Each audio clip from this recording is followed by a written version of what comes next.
What's happening, everybody? This is the 411, Mr. 411, and Zach, and we are the Sports Brothers. And guess what, Zach? Yes, what? It's time to do the show. Awesome. I'm glad we're going to do the show. What show are we doing?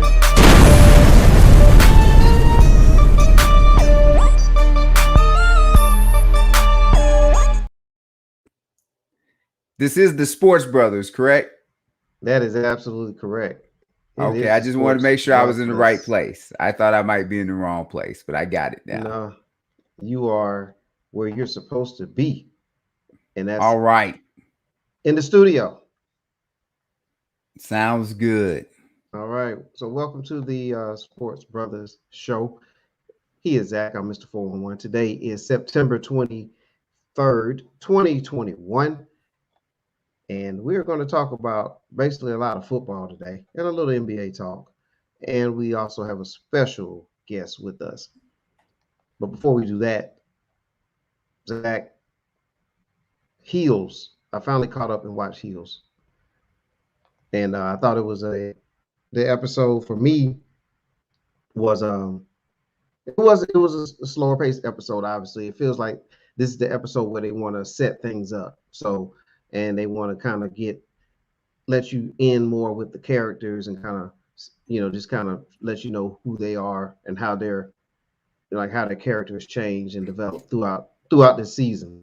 So that's what I gathered from this episode. Again, not much action as far as wrestling is concerned and things like that. Just more so of character development, if you will. So it looks like a lot of the people are, as far as their different levels of relationships, whether it's business wise or personal, you know, history, things that happened in the past, and there was a lot of symmetry there too.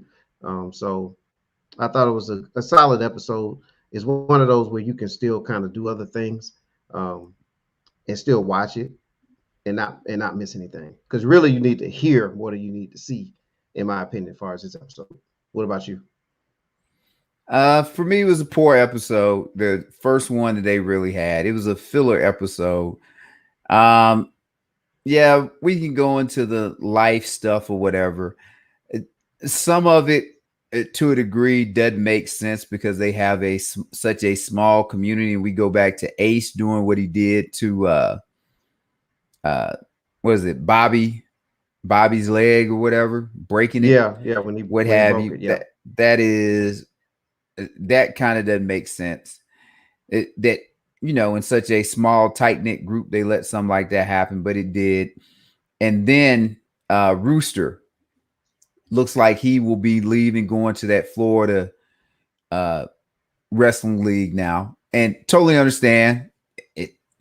I'm not sure what Jack's deal is. I know he's writing the stories and all of this stuff, and I like how Rooster handled it because Jack tried to tell him, he said, Rooster, it seems like we're having the same conversation over and over. And Rooster said no. Over He and said over. it's a Yep. he said it's a little bit different every time.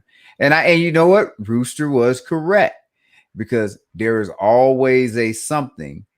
Right. And that angle was probably the most interesting angle to me of what will happen with it now that we're kind of going that way. Everything else is kind of they've gotten kind of stuck in this rags to riches thing now. And I'm gonna hope this changes over some seasons or whatever, because at some point you have to find some success. And I know it's still early on, but it can't be just this poor luck thing over and over and over again. And Ace gets to kind of be the screw up and we just do whatever. So it's all good. I'll Absolutely. be I said I'll take this as a filler, but this was definitely the worst so far. Well, we'll take it, and it's still still a solid show. But yeah, it was definitely a slow episode. But what is not slow um, are the Sports Brothers. And what we would like for you to do is follow us, please, please, please, please, please follow us on Instagram, Twitter. Type in the Sports Brothers. We're also airing episodes on Facebook and YouTube. You can type in 411 Sports World. You can find all our shows there. We have multiple shows, and we have a new show that's coming out very soon too. I'm sure Zach will let us know about that very soon. And we are also on what, Zach? Zingo TV. That is correct, Zach. We are on Zingo TV. A special thanks to ZingoTV.com. You also can download the app on your personal device. That's iPhone, Android, tablet, laptop, things like that. And you can also follow us there and all the other programming that's on ZingoTV.com. And we would love for you to do something else for us, which is like and subscribe. Please do that for us. And if you need to know exactly how we want you to do it, check this out.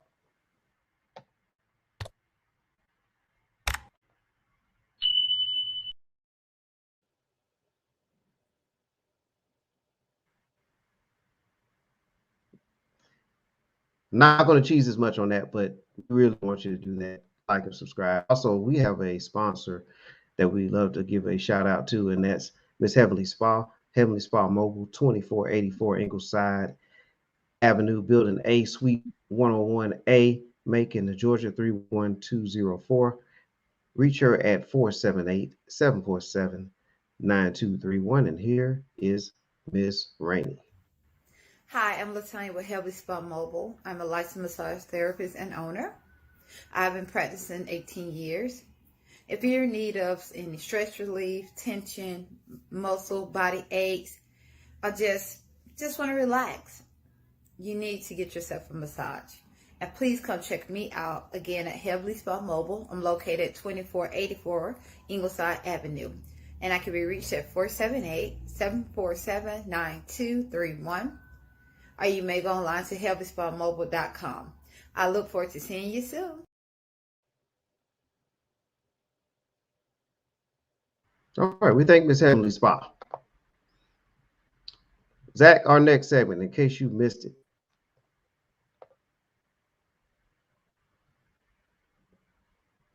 Doc Rivers, the head coach of the Philadelphia 76ers, is now saying that they can win a title with Ben Simmons. He just believes that. He believes in Ben Simmons, Zach. If he says so. Also in the NBA, the Joker, he is now expecting a little Joker. So the Joker's been busy in the offseason, and looks like he has a little one on the way. So congratulations to the Joker, Nikola Jokic, and his wife, whose name I cannot pronounce. He looks very skinny in that picture. Yeah, he's done a great job. I'm definitely taking notes. And Zach, this is something that interested me earlier today, and it's just so ironic. And you can let everybody know I had no idea you were going to wear that shirt today. But the Tennessee Titans has given this glimpse here to the future on their social media page. And when I looked at this, I immediately thought of you, and I was like, wow, I got to put this out there in case you missed it. But it looks like you was already ahead of the game. But if anyone needs to know, that logo right there dates back to the Houston Oilers, in which the Houston Oilers moved to Tennessee and became eventually the Tennessee Titans. They initially went and became the Tennessee Oilers, then the Tennessee Titans. But you trace that team back, it's the Houston Oilers. And my man back here has a history with that team. Well, I don't think they should. I don't think the NFL should allow the Titans to be the Oilers. I think it should be like how the Browns, when the Browns when Art Modell took the team to Baltimore, they were not allowed to be the Browns. The city of Cleveland got to keep that name. And I think worst case, Houston should be able to use Oilers. And if Tennessee wants to keep the history of the Oilers and everything up until I guess whenever, sure. But there should only be a Houston Oilers, not a Tennessee Oilers. Yeah, I agree with that. And what I It think they're going to doesn't. do, Oilers doesn't sound right for yeah, Tennessee. well, yeah, it did the first year, but yes, Titans been around so long now. It's the Titans, but um, I think what they're going to do is like show some homage to the team, to the history of the team and everything, and they're probably going to wear some throwback uniforms and helmets, if you will. But I I do hope if they do expand, well, they can't do it now because there's the Texans there, but maybe one day there'll be a Houston Oilers, no, just but like in NBA. they just need to let the Texans adopt the Oilers. No different than when the Charlotte Bobcats were a team, and then eventually after the Pelicans went from being the what is The it Hornets, Hornets to the yeah, Pelicans, then the Hornets were allowed to go from the Bobcats back to the Hornets. yeah, just like you said that. Pretty But much, yeah, yeah. but it would definitely, but it would take some of the Houston Texans management to want to do that. So that would be a key Well, factor in there. I don't think it's the Texans so much as I don't think the Titans. I think they wanted to keep all that history because Bud Adams or the Adams family, I believe, still owns the team. So they probably wanted to keep all of that history. That's quite which is possible. understandable. But if you wanted to keep it, you shouldn't have moved him from Houston. Well, probably has something to do with the dollar, man. But we have someone that's going to be in the building with us, and I know you're familiar with this person. So yes, pretty much so. Been knowing her at least since 2015. yeah, and she loves the sport of football and other sports as well. And she is a dear friend of ours and a huge supporter of the Sportz Brothas. Lacey Dawson. Hey. Welcome, Lacey. Hey guys, Hey, Lacey. Thursday night football, yay! And I get to share it with you guys. I Well, love this it. game seems like it's going to end pretty quick because they've been running the ball. Doesn't feel like they trust the quarterbacks too much. They don't, which is understandable. yeah, but they're not doing as badly as I thought they would. I didn't think they were going to score at all. So, I'm hoping that Mr. Lacey will be okay with what's going on. At least they've already won a game. So, well, we can get into the Texans. And we will. Let's do that. Well, yeah. Thursday night update. The score right now is Carolina Panthers 17 and Mr. Lacey's Houston Texans 9. Now, so are you done with your in case you missed it? Yeah, we done moved on to Thursday night football. Okay, well, you missed one that is a really, really big one. The Houston Texans have decided Deshaun Watson will not play at all this season. Yes. Yeah. And they said that tonight on the broadcast. They did. Mm-hmm. So that is now a non-starter conversation for everybody. Okay. Well, he's done. All right. We wonder where he lands next. Let's hope it's not jail. Well, that would be correct. We'll see. Yeah. So what's your take on the game, Lacey? What's that? What's your take on the game so far? I mean, I was hoping, I hated to see anybody get injured. Christian McCaffrey got injured in the first quarter. And I was hoping, that the Texans would maybe be able to take advantage of that. But it doesn't look like that's working out. But, it's kind of, it's not as bad as it could have been. That's the best thing I can say about this game. I hate for the Texans fans. They're out there, they're cheering, and they're hoping for the best. But this is football. The best team's gonna win. So, absolutely. Well, we're 2-3 weeks into the season now, almost 3 weeks. This is And 3 weeks. This is week 3 tonight. week 3 is here. Yep. So what's your thoughts so far on the season in general?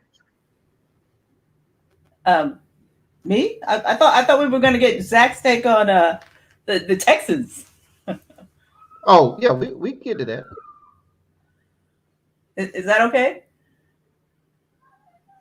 Sure. Well, Zach, what's your take on the Texans? Well, first, I wish, and I'm almost thinking about it, that I should sue the NFL and sue Deshaun Watson. And I'm not playing for game fixing.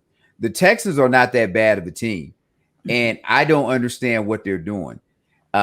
As you were saying, Davis Mills, as Tyrone liked to say, is a rookie, and he actually hasn't been terrible tonight. Right. He's been okay. Mm-hmm. So with Tyrod Taylor, they would be much better. I mean, they were beating the Browns with Tyrod Taylor until he pulled his hamstring, and that is a quick twitch injury that a lot of guys get. Mm-hmm. And you have to think, this is what a buddy of mine, Rob, always wants to lead me to believe about Deshaun Watson, that he's so great. The Texans should be a 8-9, maybe 10-win team if Deshaun Watson is playing. Right. And I don't understand why he's playing. And they made it clear that he was not suspended by the NFL. Right. So this is, if I'm a fan, which I am, yes, I'm not sure you could get much of a case, but it'd be worth a shot to say, hey, I'm going to sue the NFL. Because the Texans really, they're not that bad of a team. Now they get a much tougher schedule going on. Right. But if they had competent, I won't say competent quarterback play, because Mills has been probably slightly below average tonight.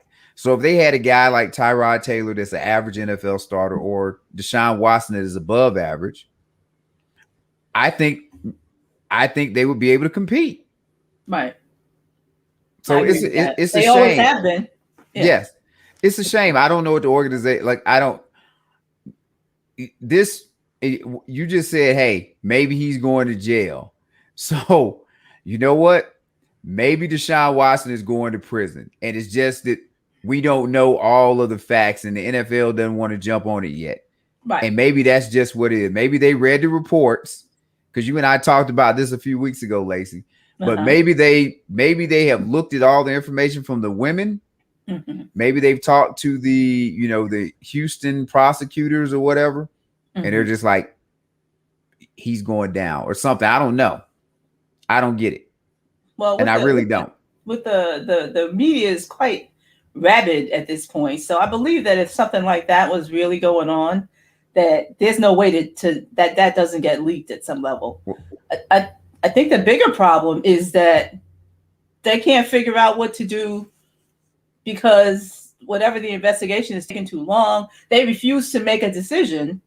And I guess that's because they don't want to end up getting sued that they're doing that. But it just makes them, in my opinion, it just makes them look weak. It's like indecisive. It's like, come on, like you own a team, like make a decision. I don't understand what they're doing either. I think they've handled it very, very poorly. I'm so confused by it. I don't understand. But congrats to Deshaun Watson, because how many individuals in America could get paid $39 million not to do your job? We should all be so lucky. That's a beautiful thing. Except for the fact that he's a young person who's being accused of terrible things. Yes. And at this point, there's no salvaging his reputation. Not really. But like really, if they wanted to, and I think they could possibly get away with it, they could just void his contract, and he would be getting no money right now. If they could, they would. I don't know if they would, because they want to try and get something for him. But I want to say they could use this to void his contract, and then he'd just be out there. Now somebody might go sign him, and that's probably why they won't do it, and they want to try and get something for him. But as I said, lucky him, because most of us at a regular normal job, you get something like this, depending, your job might let you go. And I think, and take it away, Mr. 411. All right. Well, I'd just like to Okay. add one thing. I think that they can't actually do anything because he hasn't been suspended. He hasn't been formally charged with anything. That's kind of the problem. If you void his contract based on hearsay, the only thing I bring up, haven't they suspended guys in the past for less, that even though they didn't get convicted of anything, like the Ezekiel Elliott thing, all of his stuff that added up, he didn't get any convictions or whatever, but because it was conduct, yes. And I would just say, probably going through, what was it, 22 masseuses or 30 masseuses or whatever, that probably, some might say, hey, this doesn't feel appropriate. Even if it's nothing wrong, maybe they might just say that, and then that's their out clause. It doesn't pass the smell test. Yes. It's too bad he didn't run into LaTanya Rainey. She would have nipped all of that in the bud.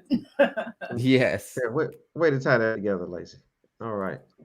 But yes, Deshaun is in a situation that we will soon eventually find out, how that all plays out. And, maybe one day he can, manage through this situation, and who knows where he'll end up. Well, I do think this should be a big NFL deal. Team.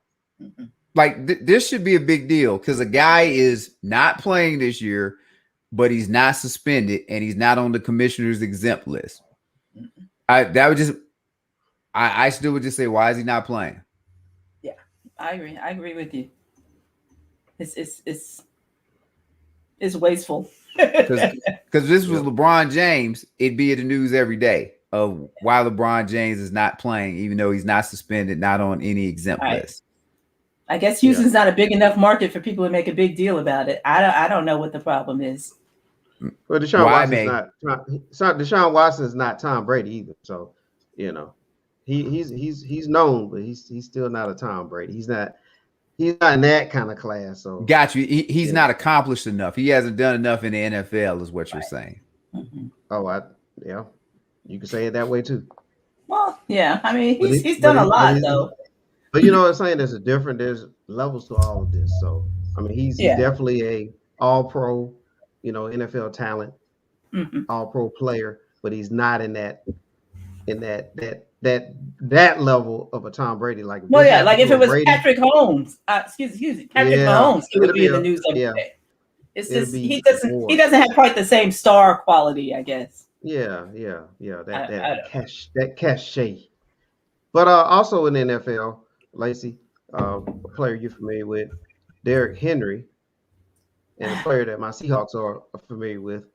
We helped this gentleman become the offensive player of the week. Derrick Henry, offensive player of the week. I mean, he just destroyed the Seahawks, and well deserved for him in the AFC. Terrible. And in the NFC, I know you like this player, Lacey, because of our fantasy football. But the NFC offensive player of the week is Kyler Murray, and he had a great week as well. He did. Yeah, he definitely did. So, okay, let's get your thoughts, Lacey, on Justin Fields, because Justin Fields is going to start week 3. Mm-hmm. So, what's your thoughts on this? I mean, we already knew that Dalton was just a placeholder, and a fragile one at that. So this is not that surprising to me. I'm not even 100% sure why it's surprising to anybody. I mean, he's not the only rookie that's starting, but Chicago, who is it? Nagy, whatever his name is. He had already decided that both Dalton was ways going to be say his it is guy. Correct. And maybe that was like to stroke Dalton's ego or something. I'm not quite sure, but this was going to happen, and we all knew it from the beginning. So I'm like, it's happened even sooner than I thought, but this doesn't surprise me. And I don't think it's going to go very well for that young man, but welcome to the NFL. All right. Yeah. Okay. Well, he's definitely going to be put to the test, and it's a lot sooner than planned, I would assume, by the but he will be out there, and many of us wanted him out there anyway. So Go ahead and take your notes now, Justin Fields. I did not want him out there. He's not at a level that he should be starting in the NFL yet. I ran out of time in the last day. I'll take it from here. Uh-oh. Well, he's definitely getting this opportunity. Wait.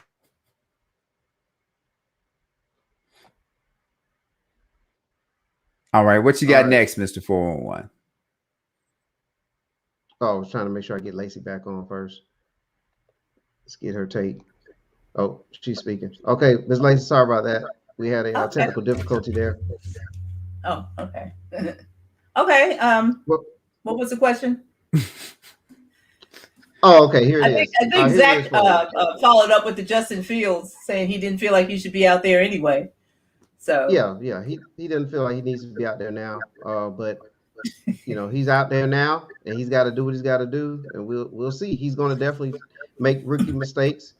There'll be some flashes here and there of some good things, but he's going to take his lumps. I mean, but you know, the NFL has done this though over the years. The NFL has brought in a lot of young talent and played them a lot sooner than how they did back when, especially back when I was watching NFL back in the day. They kind of let you sit for a couple of seasons, especially behind a good veteran starter. They'll let you sit for at least a year. And then Steve McNair's case, you know, those days are long gone. Yeah. Well, go ahead, Zach. You see, it's like you want to say something there.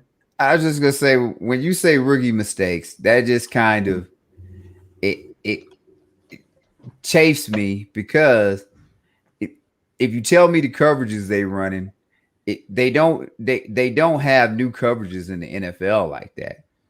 Cover 1, cover 2, cover 3, cover 4, cover 6, and you get all these little variations. But ultimately, some of this, if you want to say inexperienced player stuff, okay. But what happens what do you call it when Aaron Rodgers or Tom Brady makes a mistake? Is it a rookie mistake, or is it just a mistake? So how do you differentiate? Okay, this is the way I differentiate between that. Aaron Rodgers, who's now a veteran, Brett Favre, when he was a veteran and threw interceptions and, you know, took risky throws, or maybe you know, instead of throwing the ball out of bounds, tried to fit one in. But they knew better. But they maybe did it because they were trusting their receiver at that point, or things like that. Those are mistakes, yes. But there are mistakes that rookies make, inexperienced players make. And that could be, you know, the transition between college and pro, where sometimes at the college level, right, they, as we stated before, they're usually on more superior as far as talent, more superior as far as the overall team and things like that. So the throws that they made just the year prior that worked, now at the professional level, it doesn't work. Just like when Lawrence, instead of just dumping it off to the tailback, wanted to make a throw down the field, bad decision. You know, but you see veteran guys do that though. Well, yeah, but not all the time. I mean, but Zach, rookies make mistakes because they have to adjust. Mac Jones isn't doing that. So why isn't Mac Jones doing that? Mac Jones is not. Belichick. This season is not over yet. but he's not doing that.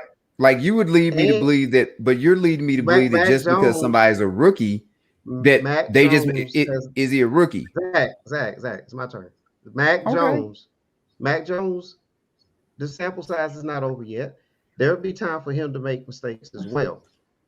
There are a lot of quarterbacks early in their careers, if you go back and trace it, even Peyton Manning did in 1998, week 1 against the Miami Dolphins. He made throws that were errors in reading coverages and things like that. And he also made decisions to try to make throws that he thought he could do at that stage, but the defense was a little better. And so that's just progression, and it happens in most sports. Just like a great batter, you know, goes up there in baseball and gets fooled by a pitcher who's been in the league a little longer. You got to adjust. So there's adjustment phases as well. So that's what I mean by that. So there are young player mistakes that happen. But then you didn't tell me when it changes from being young player to not being young player that these are just dumb mistakes, because it doesn't have to be young player mistakes. It can just be dumb player mistakes. Well, that might be the way you look at it. That's how you look at it. Because Lamar Jackson has a NFL MVP and he threw into triple coverage the other day for an interception. Yep. That's not a rookie mistake. But if Trevor Lawrence did that, you would say that's a rookie mistake. But it's not a rookie mistake. That's just a dumb throw. No, that's not what I said. I didn't say every mistake that they make is a rookie mistake. There are plays and decisions that young players make that they have to learn. So every mistake is not a rookie mistake. Not every single time you fumble the ball or throw a pass away or things like that. That's just like a player from high school to college running the football, and they get hit in high school and don't fumble it, and then they get hit in the college level and fumble. They are adjusting to get hit at another level, and as you go up other levels. So there's a time in there, and there's a space. But the only problem with what you just said, there's a space there where you have to adjust. But the only problem with what you just said, though, is what you're telling me is if I'm a senior running back in college and I get hit by another college player, I shouldn't fumble. Well, that's not how that works. That if you get hit the right way, you're just gonna fumble. No, sometimes and it has nothing to do with. Sometimes you fumble the ball because you may not have tucked the ball in like you should, or things like that. Right. There's different aspects to it. And veterans do that also. See Daniel Jones in New York. Yeah. I mean, that's just true. No, that's true. Jameis Winston. Hey guys, we've reached a place. Everything cut and dry. You can both be right, and it's not cut and dry. Mr. 411, you can both be right. Okay, this is about perspective. But what I want to ask you guys: are there any of the rookie quarterbacks that are starting right now that you feel like are ready for the role? Are any of them ready? I don't think any of them are ready for the role right away. I don't think that. I think that there's different organizations, and different organizations make decisions. And I think in the case of the Jaguars, they've made the decision by moving Gardner Minshew out of town that they're saying, "Hey, we're going to go ahead and give give Lawrence You're the man. We're going to hitch our wagon to you now. We're going to take all our licks right now with you." And there's nobody sitting behind you, and we plan on playing.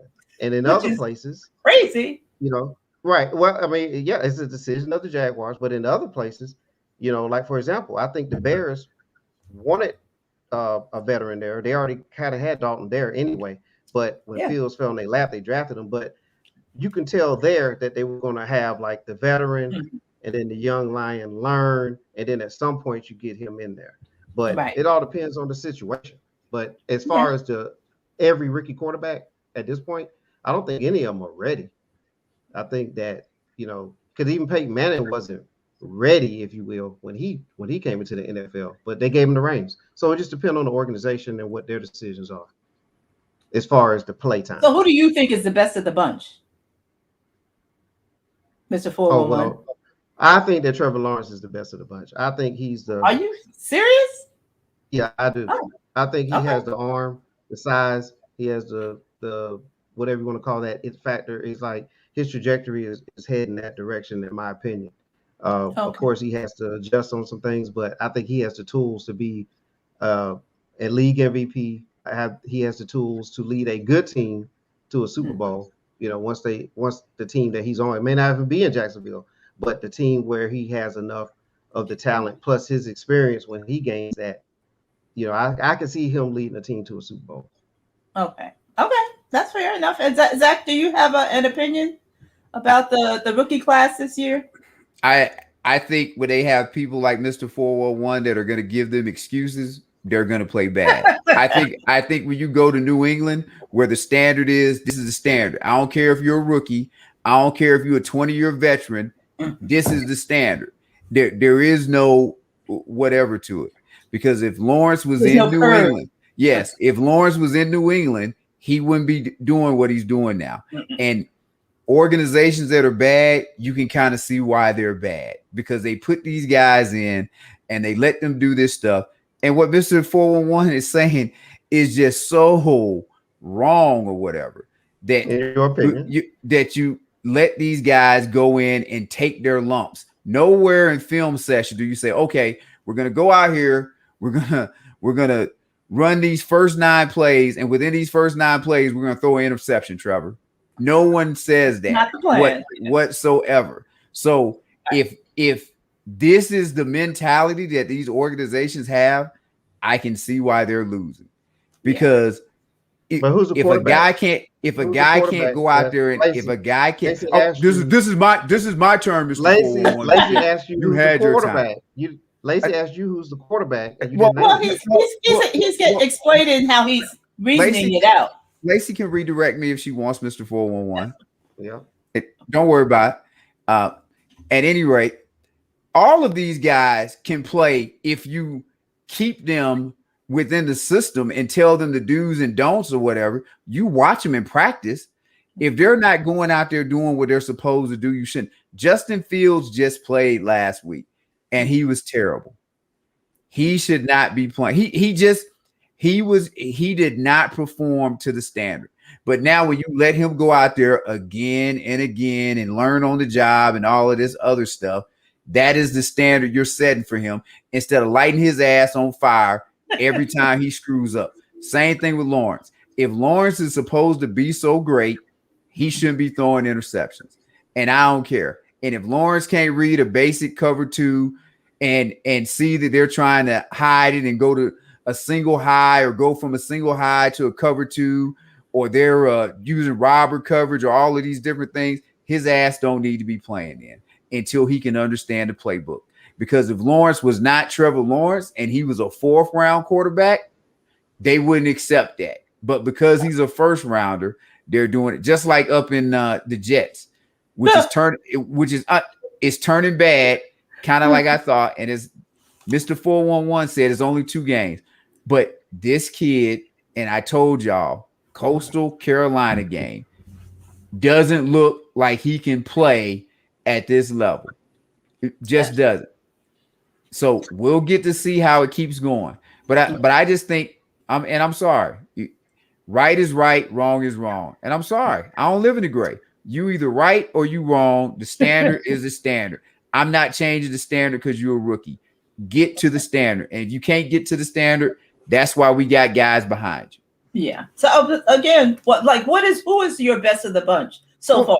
Small sample size. Well, right now it's Mac Jones. But as I said, do you think Mr. 411 just said he doesn't think Mac Jones is better than Trevor Lawrence?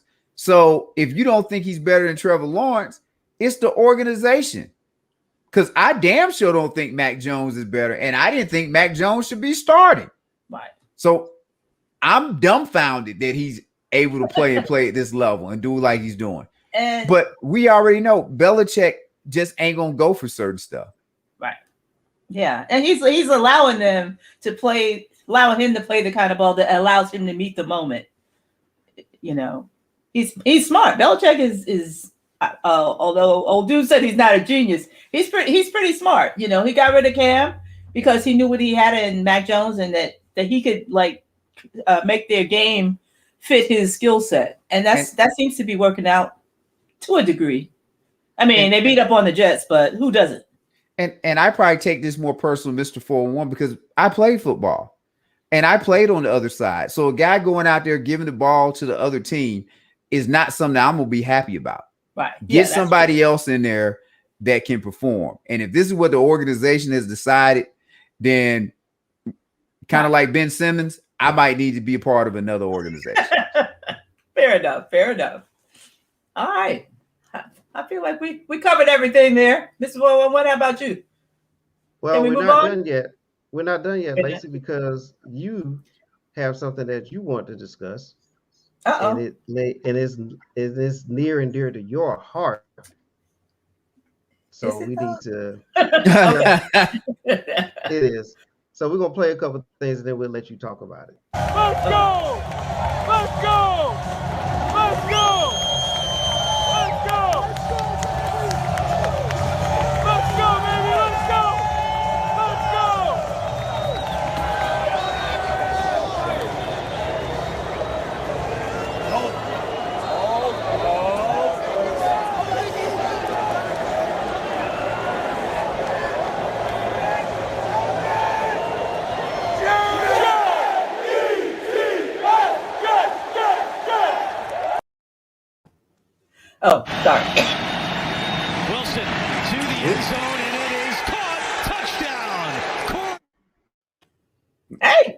We'll just say that's why I hate highlights, because you can make highlights say anything. Whatever you want them to say. That's right. And one more thing, Lacey.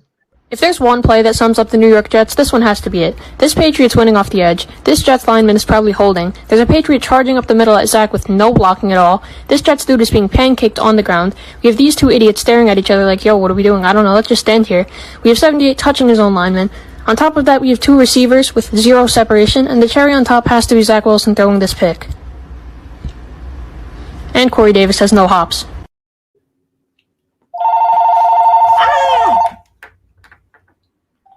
And that must be Zach Wilson calling you. Probably. Trying to explain why he threw that pick. Again. It's just, you know, it's going to be a long season. I think we may be in the race for the number one pick, though.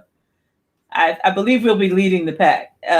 Wilson is you called it, Zach. Wilson is just not the guy. Well, it's 2 games in, so we'll do Mr. 411's thing. It's 2 games in. It's 2 games so we'll in. see. I mean, who are they going to play that they can beat?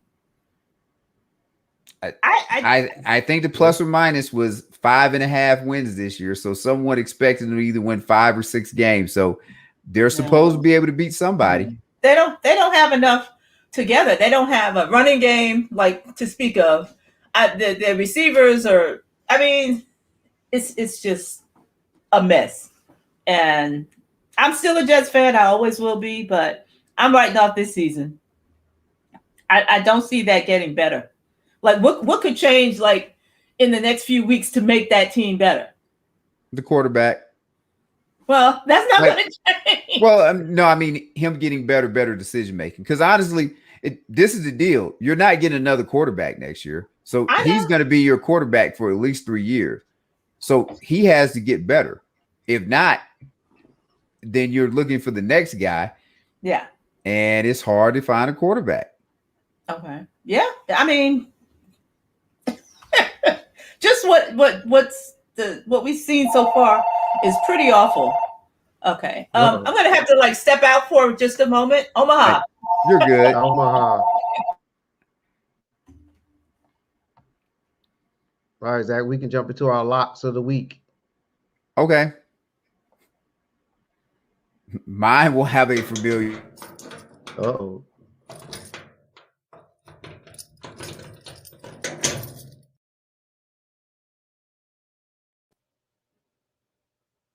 Well, mine is easy. I think we got a picture of the Broncos in there. The Broncos. I got the Broncos against the Jets. That's an easy call.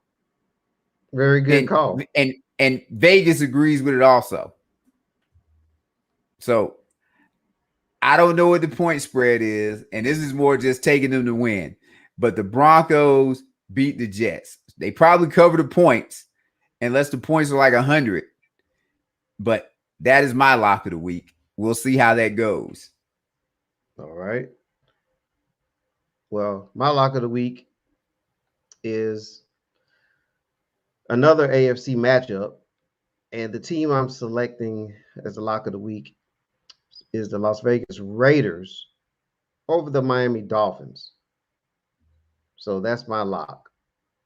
Taking the Raiders over the Dolphins. Not even if Tua was playing, I'd still take the Las Vegas Raiders at this point. And Tua's down, and I just don't see it happening. I don't see the Dolphins win on the road this week. So I have the Raiders winning that game. Sounds good. We'll review this on Tuesday. See where we're at. And we'll see if we're 2-0. We're both 2-0. I got a strong feeling that the Jets are going to lose. So I think the balance is on my end here. But I feel good about the Vegas Raiders over the Dolphins. I would say that should be a W, you would think. Oh, win probability should definitely be over 50%. Yeah, no doubt about it. All right, well, we can get away from the NFL for a little bit until Miss Lacey comes back. But we'll go ahead and talk about the NBA. And Isaiah Thomas, the Hall of Fame point guard from the Detroit Pistons, he's quoted as saying that the Nets, and that's the Brooklyn Nets, the Nets with the team, the way the team is constructed, and I'll just read it. The Nets with the team constructed the way it currently is cannot and will not win the championship if Kyrie is not there. Period. That is Isaiah Lord Thomas III who's making this statement. Just Miss to make Bass sure you all would be know. proud of you. Yes. I miss Miss Bass. But yes, Isaiah Lord Thomas III stated that. So with that said, with that the backdrop, we're going to just give our take on the comment that Isaiah Lord Thomas III made. And we'll bring Lacey back. Oh. All right, Ms. Lacey, did you see the graphic on the board? About the Nets? Yes. Okay. Because that's what we're about to talk about right now. So Isaiah, just to give you a backdrop since you're back with us, Isaiah Lord Thomas III, who played for the Detroit Pistons, you might remember him, the Hall of Fame point guard. I vaguely recall. Yeah, I think he lit your Knicks up before. But he states, and as you can read here, the Nets, and he's referring to Brooklyn. That's close to you, to your hometown. But the Brooklyn Nets, with the team constructed the way it currently is, cannot and will not win the championship if Kyrie, and that's Kyrie Irving, the gentleman pictured right there, is not there. Period. And that's how he said that emphatically. So we're going to give our thoughts on this. So, since we're a little ahead of schedule, so we can go around the board here. Lacey, if you feel like making a comment, you can. But I mean, I'm not not the comment expert on that this. you guys are. That is very kind of you to call us experts. Well, yeah. I think you're experts. Very kind. Well, but James Harden still there, or am I imagining that? He is still there. Okay. Yes. So as currently constructed, you have James Harden, Kevin Durant, Kyrie Irving as the core, right? That's the big three. And then there's other pieces on the team like Blake Griffin as well, and LaMarcus Aldridge, I believe he's coming back, and they have Paul Millsap now. But basically, this is kind of coming off of the big three. So okay, I mean, but how long was Kyrie out? Because I wasn't following the playoffs like I should have been. I know, but Kyrie was out. Was he out during the last? I think he got injured game 4. Kyrie did. What did game 4? Or was that Harden? Or the semifinal? Yeah, Harden got hurt like the first 30 seconds of the game against the Bucks. Right. So they both went out in the same game? With the same Harden series. Harden game 1, Kyrie game 4, I believe. Honestly, of the two of them, I personally believe that Harden is a more of a catalyst than Kyrie. But I mean, they're both great basketball players. But James Harden, I think that they would have won that series had he stayed healthy. Kyrie, I don't think the same thing. Like if Harden was healthy and Kyrie wasn't, I think that Harden is more important in game management and just his skill set as far as being a leader on the court. Kyrie is very talented, but he can be inconsistent, in my opinion. So, that's all I'm gonna say. I'll let the experts take over. Oh, that was great. You that's well stated. I mean, you got the inconsistent right on the head. Yeah, you touched on injury as well, and that always plays a factor. And Kyrie has a history of being injured. So throughout the course of the seasons, and whether that's in Boston, whether it's in Cleveland or in Brooklyn. But based on what Isaiah is saying, the way I interpret this, the way that he's saying it, he's saying that they have to have Kyrie, and it says if he's not there. So if he's not there, he's basically saying if it comes down to a point where it's Harden and Durant and the rest of the team and not Kyrie, he's saying that they won't win it. And I agree with that. I agree with that. I think all three of these gentlemen need to be there for this to happen. Now, he's saying specifically with Kyrie. So the only thing I'll say to that though is I'm taking it as he's assuming all three going to be there. And if Kyrie is not one of those three, it's not going to work. And I think that's true because as much as Harden, as great as Durant is, because he's going to get his number, he's going to get his points. Harden is now developed himself to be more of a facilitator. And I think if you have the three together, it works perfect. It works well. And you can't guard this team at all with Kyrie in there. Kyrie is the one guy that can handle the ball. He can get anywhere on the floor, and it kind of unlocks a lot of things. So, and it fits well with Durant because Durant can score in an efficient manner. And Harden is going to do more driving, one-way driving, A to B. And with Kyrie, you have the shiftiness, and you have a guy that basically you can't guard him, and especially with having those other two players out there. So I think that they need all three in order for it to happen. But yes, without Kyrie, unless they're going to go out and sign another player to replace Kyrie, I don't see them winning it. And Simmons. Okay. Well, first, I'm going to assume Isaiah Thomas was talking to like preschoolers or whatever, because duh. I mean, you can say that about any NBA team that is contending for a championship, that if they're built around star players, if one of the star players is missing, they can't win a championship. Right. And I get what you're saying, Mr. 401, but I would say that Isaiah Thomas may have been off it because when James Harden wasn't there last year, they didn't win a championship. Mm-hmm. So they need all three of those guys. But I'll just go to what he said. Constructed. As this team is constructed, it is constructed to have those three individuals be on the court at the same time or play so many minutes in a game together. And that is what they need to win a championship. So what he said is not a big deal. I take it more that all of this stuff is coming out now. And Stephen A. Smith, he clarified that he did not say that Kevin Durant nixed a trade, but he would not want Kyrie Irving to be traded. And now we go back to Kyrie saying he would retire if he was traded. The Nets were trying to trade Kyrie Irving to the Sixers for Ben Simmons.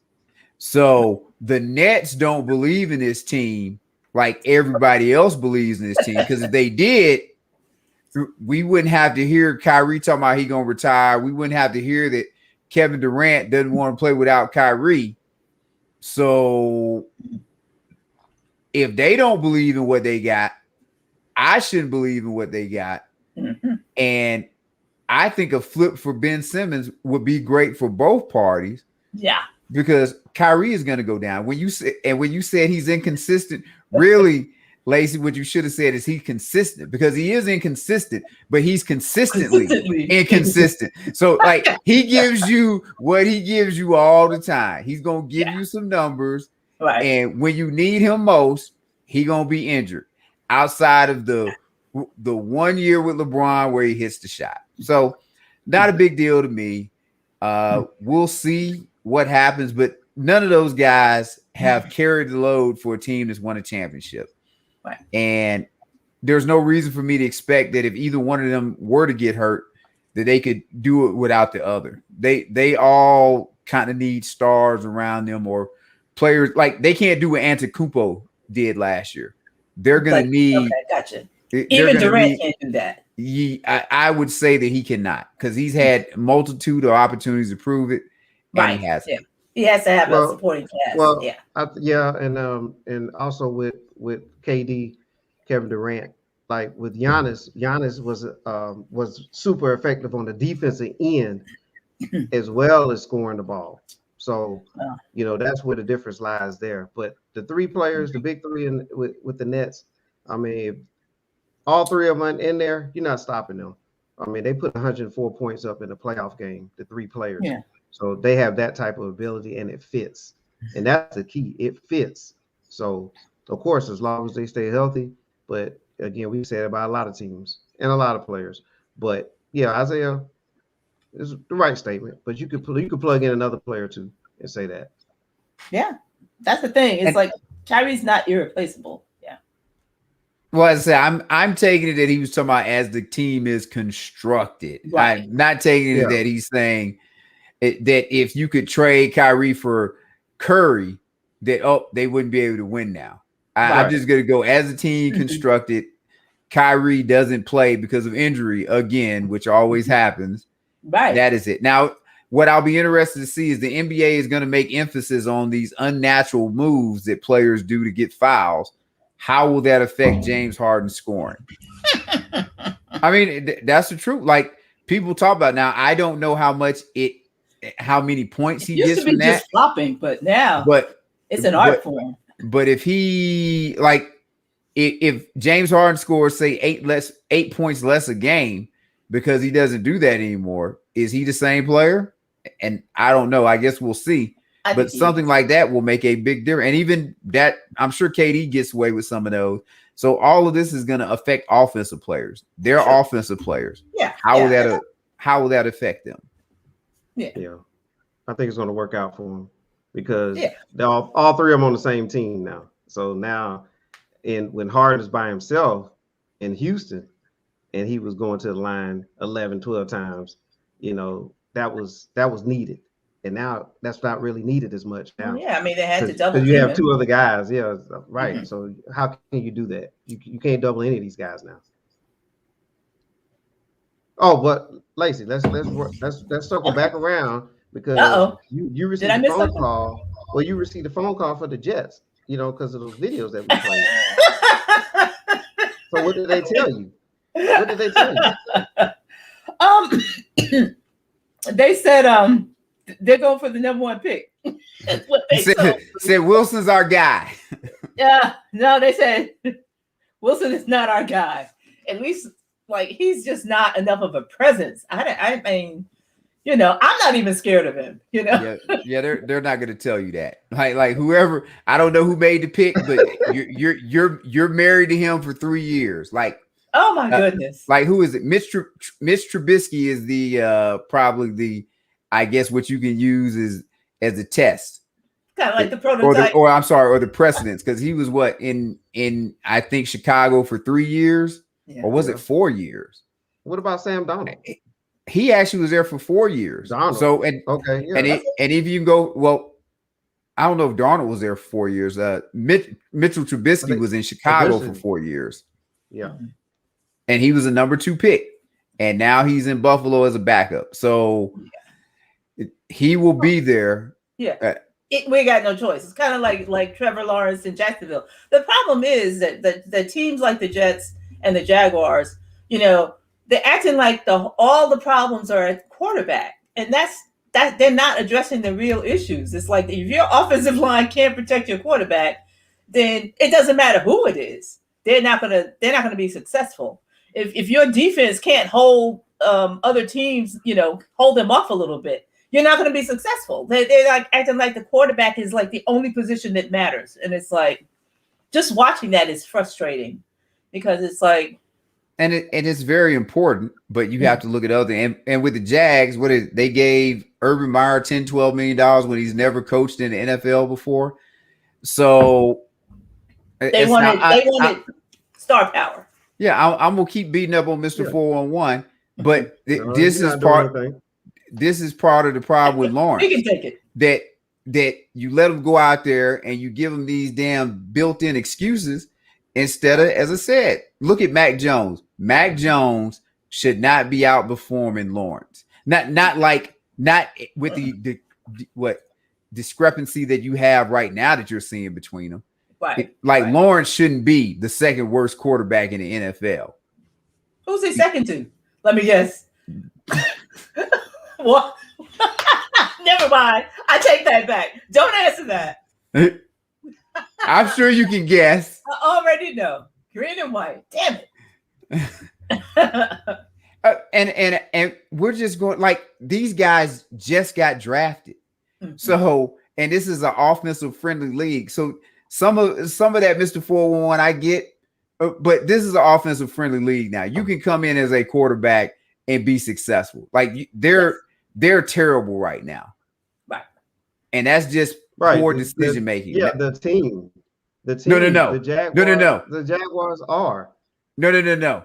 The Jaguars, I'm sorry. Lawrence and Wilson are terrible right now. You can be on bad teams and not perform bad. Because ultimately, individually, you as a player, you dictate how you play. You don't have to throw interceptions. You can throw the ball or take a sack every time. Yeah. No, it's pretty bad. It's hard to watch, actually. And but some of that still lies on, again, the construction of the team as well. So sure, it's not all just player for player. It's situational as well. And so what's going to be the excuse for Fields then? Because the Bears made the playoffs last year. So what will be the excuse for Fields? Because the Bears, quote unquote, are middle of the pack team. He's going to play bad. Look, I'm already going to call it. Let's see what they do. Absolutely. I just watched him play last week. Well, I'm saying, do you think the Bears were better or worse than the Jaguars? I think the Jaguars had the worst record in the league just last season. That's why they got Trevor Lawrence instead of the damn Jets. And I just asked now, what's going to be the excuse for Fields? The same.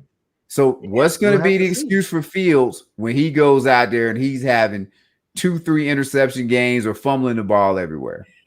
I mean, and I'll even go with Darnold tonight. Like everybody wanted to talk about, and this is fair. I'm gonna give your Jets some love here. Everybody want to talk about that the Jets have been making Darnold look bad or whatever. Darnold looked like the same dude tonight, fumbling the ball, missing receivers. Once Christian McCaffrey went out, he couldn't make anybody better. Like he didn't look special. I see exactly why the Jets moved off him. Now they shouldn't have went with Wilson, right? But I see why they moved off of him because Darnold ain't anything special. So the Jets ain't why Darnold is like he is. And everybody, as I said, give the Jets a hard time. Darnold went 6-2 in the second half, I think, of his second season with the Jets after he came back from mono. So they had put a decently constructed team around him, and some of it was him. Yeah, I mean, that's always that's what all of them. Yeah, kind of like you guys seem to like kind of be in a similar place, and you're just weighing it differently. But there are places where you can agree to disagree. Let's just do that. This will be going on all season, Lacey. So you might as well get. I know. Oh, I know, and I love it. I love the back and forth. Oh yeah. Every time Lawrence and Wilson rack up more interceptions.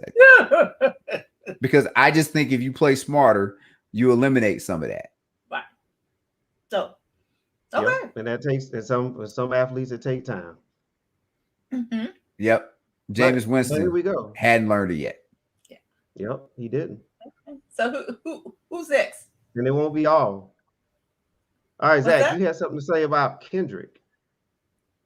That'll be in the shout outs once we get to the end of the show. Okay. Yeah. Are we at the end of the show? Yes. I thought we had some other thing. Okay. We didn't even talk about what games we looking at this week.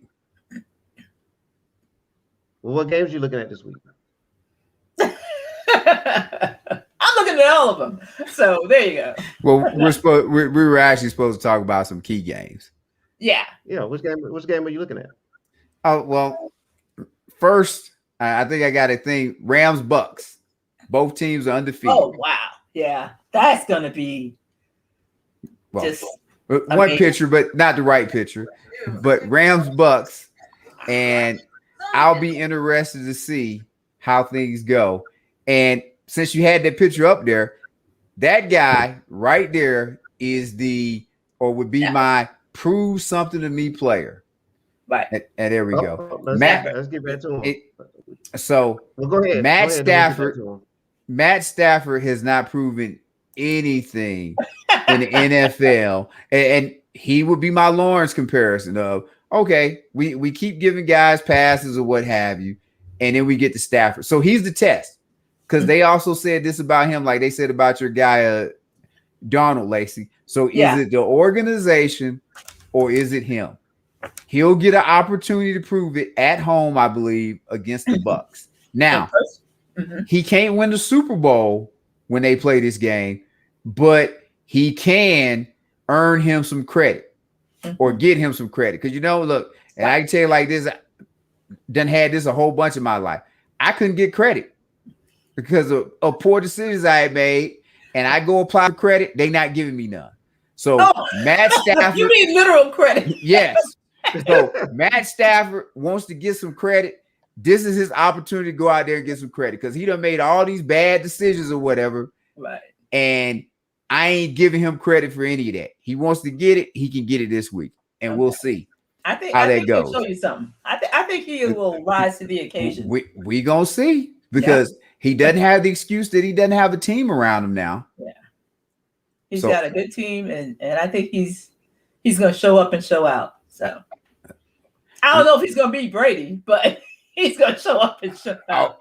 Okay, well, if he ends up with, honestly, if he don't win the game, then he ain't showing me nothing, because Matt Stafford loses games all the time, and he puts up numbers and losses all the time. That's true. I need him to win this game at home. The Rams defense is supposed to be so good. Like, can they contain Brady? Can they take? I don't even care if the Bucks go out there and score 50. Matt Stafford needs to score 51. Like, I'm not giving him any excuse, enough. because in Detroit the excuse was he didn't have the resources around him, and he did not.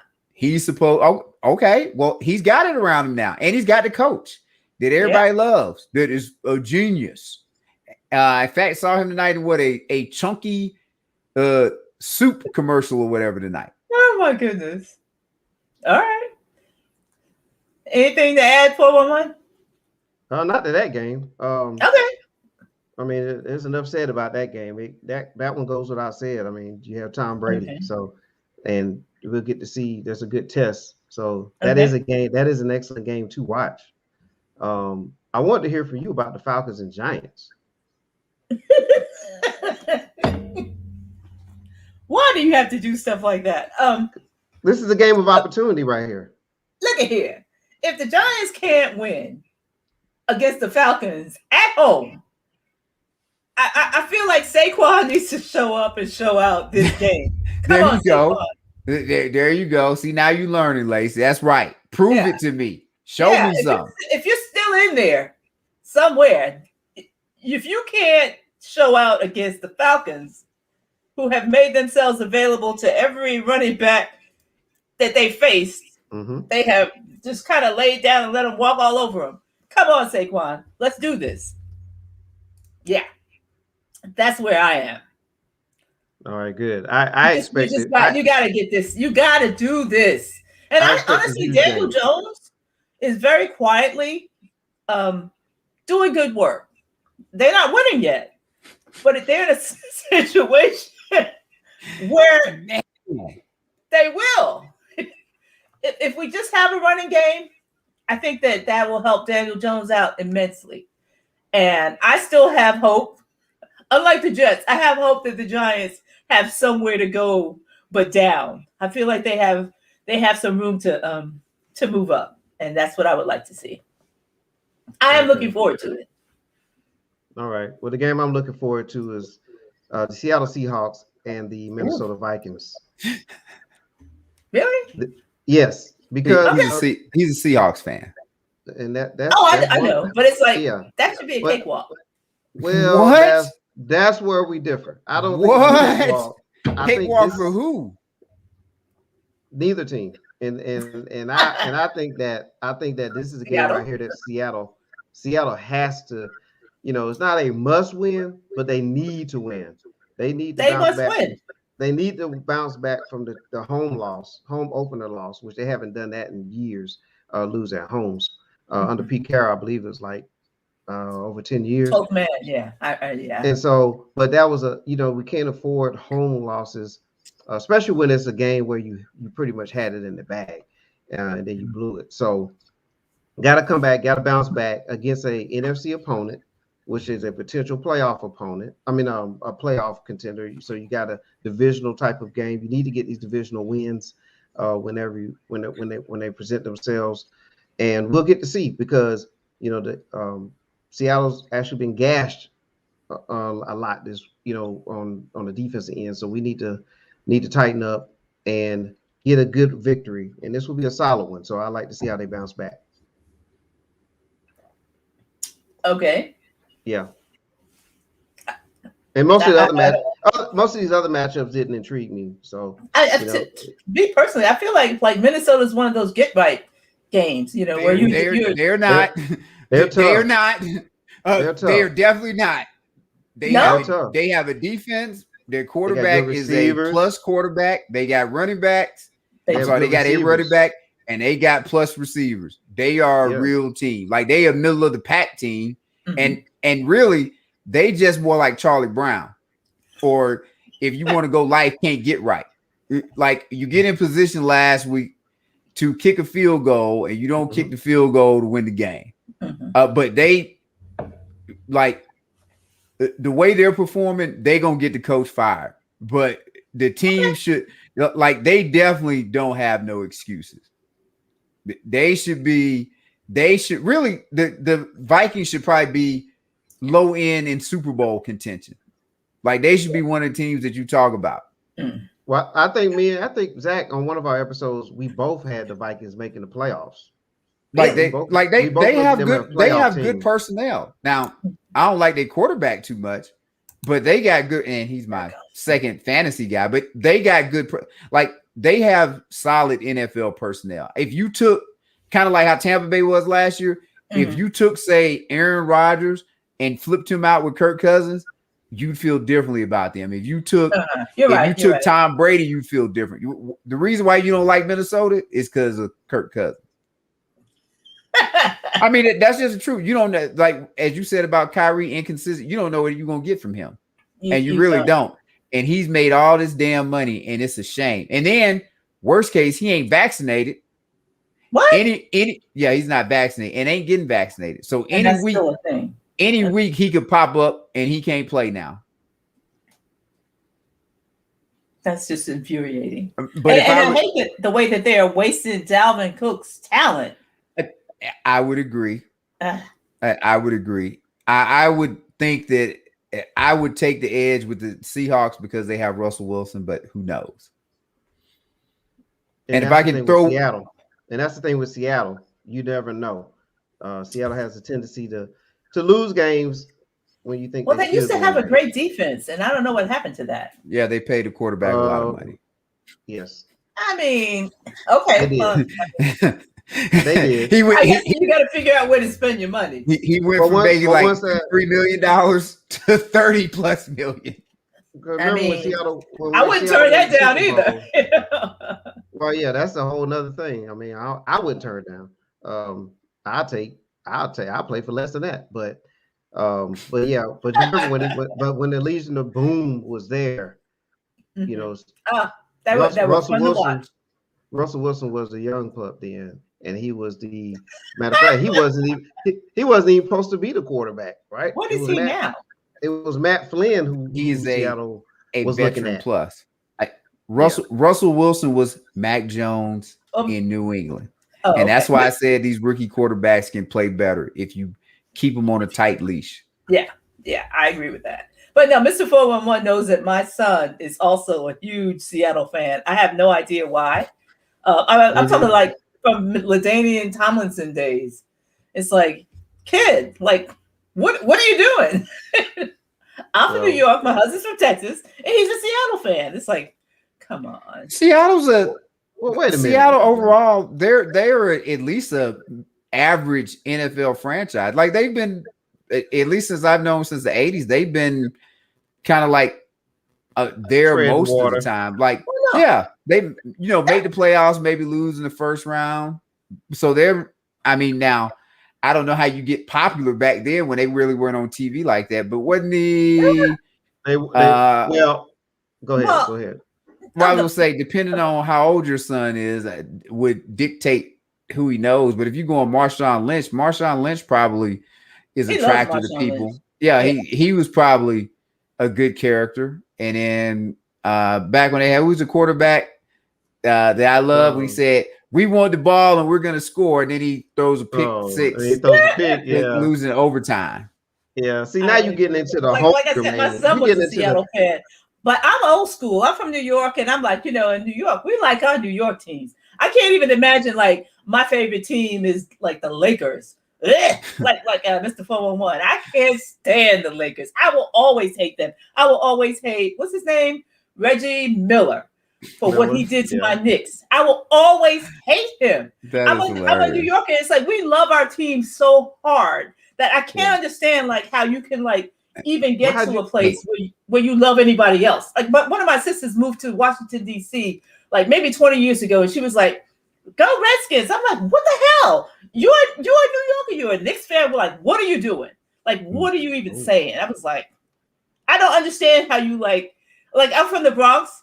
I will never not root for the Yankees. I don't care where I live. Well, that's I could live in the middle of Boston and I would be a Yankees fan because that's how we roll." We're just gonna say once again that's probably a good team to root for. I'm not a Yankees fan, but being a Yankees fan probably ain't bad living.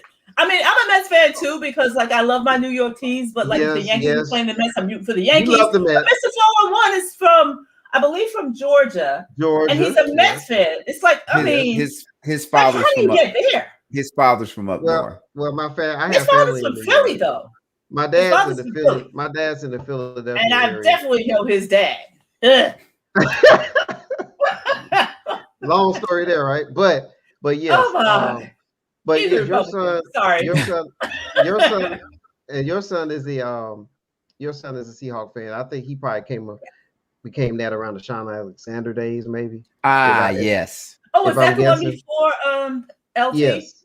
Yeah, I mean, LaDainian Thomas. Okay, yeah. He actually has one of those classic Seattle Sean Alexander jerseys. Well, that's a classic, semi-classic. Now, the one that I have is the classic. Well, depending on how old her son is, Sean Alexander actually is classic. He's classic. It is. But there's another level to classic. There's a Steve Largent. There's a Kurt Warner, the running back. Okay, no, he doesn't go back that far. Right. There's Jim Zorn. And Jim Zorn. We can go back to Jim Zorn. And you have Coach Ground Chuck. Chuck. Oh my goodness. The head coach. Yeah, that's way before his time. Yeah. So yes, but I'm proud of him being a Seahawk fan and being able to branch. Well, when he got old enough to make a choice, he chose not mine, not his dad. So okay. I figured he was a Seahawks fan because of Sierra. So I guess it's nice to know it's not because of her. It's not just because of her. He was a Seahawks fan anyway. Of course, my daughter doesn't care at all about sports. Not at all. Remember, Mr. 411 when she was able to I was trying to keep the clock on these leagues he used to do in these tournaments, and I couldn't stop watching the game and keep score. But my daughter, she was like, okay, that was 2 points. I mean, she doesn't care anything about the game, so she could completely keep score because she's not paying attention to oh wow, did you see that? And Noelle's like, I didn't see anything. I mean, he had 2 points. Yep. I'm like, but did you see the dunk? She's like, it was 2 points. That's right. Ridiculous. I like her already. That's right. Don't get confused by all the other stuff. She is 2 points is 2 points. Yeah, but she doesn't follow the sports. Although now that she lives in Tampa, she's like, you kind of have to like Tampa a little bit. Like when the Tampa Bay Rays won and the Tampa Bay Buccaneers won, and then I think they have a hockey team. The Lightning that won. I mean, maybe it's crazy. The reason why these teams are winning down there. It must be because when she left Bahrain, she went to Korea, and now she's in Tampa. So good stuff. Good. And also, we still have a grudge match on the bowling lanes too. So the next time I see her, I'm taking her down. I'm on my fourth bowling ball. So now I think I have the bowling ball that's going to take her down. And I just need to get my second. That I've ever seen. I don't know how she does it. I don't either. There's something she's doing to the lanes and but we're gonna figure She this out. throws it so She just straight. Yes. It's not cool how she does it. Then they're gonna act like, oh, I'm just, just throwing it down there a little bit Good and times. then win. You know Yeah, what I'm she saying? I done just did had a all this birthday. training. I won't tell you how old Well, she is Okay. because it's depressing. Happy birthday to Noelle. Yeah. Happy birthday to her. Yeah. All right. Well, that's I'll the make sure shout she out. watches this episode. Okay. Shout out to Noelle. And the beating is Happy coming, birthday, Noelle. young lady. Yeah. She's in some big numbers now. So. Okay. All right. Well, that's good. As long as the numbers are going up, right? Yeah, Okay. absolutely. All right. So shout out to Noelle. Zach, you have a shout out for Kendrick High School, is that right? And you keep going now. I still got one more, Lord Jesus. Okay. Come on with it. One more? I do. My player that needs to show me something. Oh, somebody else. Okay. Going to be Derek Carr. And you spoke about this game earlier. Derek Carr. Okay. Really? And I thought you looked at my notes for a second because, as Mr. 41 said when he picked the Raiders as his lock, they need to beat the Dolphins. Now, the Dolphins are going to be a wounded animal, and Jacoby Brissett is a competent NFL quarterback. The Raiders are feeling good right now. Mm-hmm. They're in first place in their division. This would be a perfect time to kind of get snake bitten. Derek Carr has to keep that from happening. And he takes a lot of flack, but I want to say his third season, he was 12-3. And that's the most wins for the Raiders, I think, since like 2000. Yeah. So he has the ability. I'm not going to tell you to help them win a Super Bowl, but he does have the ability to get them back to the playoffs. Yes. Do you really believe that there's that they might lose to Miami? I mean, in the big scheme of things, they say any given Sunday. This ain't like college. Every team out there is an NFL team. Even when I'm picking on your Jets and picking on Zach Wilson, Zach Wilson is one of 32 starters in the NFL. Same thing with Lawrence and now Fields. When I'm giving these guys a hard time, if you're one of 32 people in the world is doing something, you got to be pretty damn good. Right. So that's true. So it's a possibility. Like it ain't like they going out there playing. And I'll say my team, they not going out there playing Georgia. Everybody on the NFL roster is a professional player, so there really ain't no gimmies that you go out there and get. Like I hear you. But I mean, so yeah, it's a possibility. Brissett's not a bad. Brissett's a decent QB. Yeah, no. I mean, I hear you, but no. I mean, he's decent enough that if you go over and say turn the ball over one or two times, because I'm betting that most of the money for the Chiefs and Ravens was on the Chiefs. And when Lamar threw that pick, I bet even more money was on the Chiefs. And the Ravens came back and beat them with backup running backs and receivers that ain't that great. So, anything can happen. I just feel like the Raiders have like a much more offensive weapons to outscore Miami. Jacoby Brissett is competent. I'm not saying that he's not. I'm just saying that Miami, Tua was their identity, and now that they've lost that, they're going to have to regroup. I actually like Brissett better than Tua, so really? I won't be shocked if somehow this works out and Tua doesn't get his starting position back. Really? I mean, we'll have to see, but I won't be shocked. I mean, Brissett was okay with the pay. I mean, not with Patriots, but with Indy. Yeah, and he actually played decent when he was with the Patriots. I didn't see the need for them to bring in who was that the Colts brought in last year. What's his name out of San Diego? Yeah, I know who you're talking about. I can't recall him. What's his name? Out of San Diego. Guy that Phillip Rivers. Yeah. That built-in excuse guy whenever he fails. I thought they should have stuck with what's his face, and I'd rather have Brissett over Carson Wentz. So, the Raiders should win. Yeah, and I'm going Mr. 411 with his lot, but Derek Carr needs to ensure that they win. Okay, and now I'm good, Mr. 411. I think I've done all of that stuff. Okay. Good. Oh, and Derek Carr is 4th in the NFL in QBR at 78.2. So it's on his shoulders. He needs to go out and be better than Brissett. Yeah. Yeah. Now you're ready for Well- the shout out. Well, Yeah. Go ahead. two victories as well for the Raiders against the AFC North, which were two playoff teams, right? The Steelers and the Ravens. Depending on how And you so- feel about the Steelers, They and did I make guess the and the playoffs. Ravens. Yeah. Well, I'm saying Yeah. and the Ravens because the Ravens have had injuries, so I don't know how people would look at those victories. Yeah. I mean, but they But beat those they're teams. still that made it. quality teams.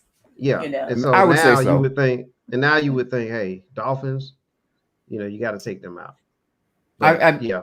I agree. They need this is for them and I probably should have said really Gruden showed me something, but he has a Super Bowl and he played what I think played another one, or maybe he didn't play in another one, but he had a Super Bowl. So it's on Carr. Okay. Fair enough. Right. Well, Yeah. Well, any comments, any more football comments, Lacey, before we get to our shout outs? No, I'm good. It's Thursday night. I'm good. Okay. Thursday night. And plus, I need a refill, so hurry up. I know. And so I've been holding them up. We need Okay. a refill. All right, so Okay. we're gonna give our shout outs and then we're gonna be out. All right, shout out to Kate Scott. You want to know who Kate Scott is? Well, I do. The Philadelphia 76ers have appointed Kate Scott as their play-by-play announcer for their broadcast. So throughout the regular season, their NBC affiliate that they follow the Sixers games throughout the season, she'll be their play-by-play announcer. And this is becoming a good trend. Well, that's what I was going to ask. So is she the second female to get a position like this after the one we talked about a few weeks ago? Well, the one for the Bucks was the first. Yeah, so I'm going to go out on a limb and say she's next. Yeah. So she's probably the second. Okay. Yeah. Okay. But we'll also, we'll also put some more information on that on our social media page. And carry on. Quick question to Lacey. Sure. So, Yes, sir. So you as a female, how do you feel about that? Would you rather get a position because you're qualified for the position, or would you rather get the position because you're female? Not saying that either one of these females are not qualified for the position, but you know how things go. You were in the military, like when things kind of trend. So what is better? I mean, ideally you would be, selected the number one. You would be the number one selectee just because on your merits. However, like having been a female all of my life, I understand that like those opportunities are usually like the female, the part of the equation is usually what will not get you the part. So at the point at which like it's kind of like when they have that argument about people talking about quotas and stuff like would you rather get in because you scored the highest or because they just has to have some black people? I said, you know what? I want to get in however I can get in. I would prefer to be on my merits, but if you're gonna like ignore like that part of me and only look at this part, as long as I get in, I can be in a position to possibly make changes so that like it changes the system around a little bit. At least I have a seat at the table. So however I can get it, I'll take it. Sounds good. Yeah. All right. Good answer, Lacey. It's the truth. All right. Zach, here we go. It's on you. It's tomorrow. Well, I just want to give a shout out. I won't be there, but I want to give a shout out to all of my teammates from our 1991 state championship team. They're having the banquet and everything tomorrow. Then they're going to be at the homecoming game against Jordan, not Jordan. And I believe they're having a breakfast Saturday morning. So congrats to everyone. It'd be nice to see y'all. Maybe I'll make it at the 40th, especially if we get the information out a little bit sooner than what we did this time. But that is so cute. That group right there, I spent more football playing time with those guys from freshman to senior year than I did with any other groups because went to JUCO for 2 years, then went to my 4 year up in West Virginia for 2 years. So lot of bonding, and my football body and everything came from being there with the Cherokees and Buzz Busby in the weight room, and even Coach Isom with the track and everything. And I want to say Mr. 411 and I had probably, though not together, but a lot of good Friday nights at those games. Yep. Being part of the Kendrick High Cherokees. And I'll pat myself on the back and say the class of 91-92 is probably the greatest class to ever graduate from Kendrick High School. Because that was the the silver anniversary, and we had a lot going on. State championship, band played at the Rose Bowl, among other things. So congrats, guys. Have fun tomorrow. Very cool. That is very cool. Congrats to you all. Well, thank you. I like it. We're gonna have that statue up there too for you. Buzz Busby got it. I wonder, do they even have the plaque up in the weight room anymore? My guess is, seems like that new principal, whoever he is, I'm surprised he threw this together, but I feel pretty confident the plaque isn't up in the weight room anymore. They had the scores and had all of the seniors' name on it from 91. Like it was a big kind of sign or whatever we had that had all of that stuff up there. Wow. But really good when we were in the moment. Really cool. Someday I'm going to tell you guys when I graduated from high school, but it won't be anytime soon, because when I tell you who I graduated with, actually I didn't graduate. I got kicked out, but that's not the point. But you'll be surprised. Well, Lacey, you already, when you told me, hey, what was it we were talking about? Mr. 411, what game or something? And she said, the Oilers and the Oilers in Buffalo. And you're talking about you were in Germany. So that lets me know you weren't in high school, because I definitely was not in high school. So I kind of already have at least some idea. You'd be surprised. I can tell you this: when we left the Bronx, my mom moved us out of the Bronx because she wanted to have a little better life for us. We moved to money earning Mount Vernon. I'm just saying. Mount Vernon. Have you heard of it? Heavy D, right? Yeah, Heavy D. And there's some other people. There's a lot of other people from money earning Mount Vernon. Some very famous basketball players that I went to school with, but we'll talk about that some other time. Oh, you have to share. Well, I'll say I might listen to some Heavy D tonight. Huh? I might listen to some Heavy D tonight after this call. I love me some Heavy D. The Hefster. Yes. And the boys. Heavy D and the boys. How about that? Oh man, it's good stuff. There's a lot going on in Mount Vernon back in the day. But is it truly money earning? Is it truly money earning Mount Vernon? I would say so, yes. I mean, not everybody's earning, but Okay. That's cool. Apparently Denzel went to the same high school. Oh, Who wow. knew? Yeah. So Okay. I'm I'll share. We'll talk about that like off air sometime. I don't want to give away. That's all right. Maybe we can set up a couple of trivia questions, questions too. And y'all will be like, I wasn't born yet. Okay. Well, you can't be that much older than us. I can. Well, listeners out there, we want you to guess. We want you to throw your guesses out there. But yes, we thank everybody for listening. Lacey, we thank you for being on. And it's my pleasure. Always. This is it for tonight. Yeah. But we have to get out of here now. It's time to go, as Mr. Rogers would say. Okay, it's Friday now. Yeah. For me, it'll be Friday tomorrow night after my damn basketball game. Then I can truly enjoy Friday. Oh, okay. Plus, you're in Central Time. It's already after midnight here. Yeah. It's past somebody's bedtime. Mine. Yes. Past mine. Both of y'all. Go to bed, children. Good night, Lacey. Good night, everyone. All right. Good night, guys. Good night, Lacey. This is always enjoyable. I love hanging out with you guys. All righty. Sports Brothers. Have a great weekend. Yes, you too. Thank you. Go.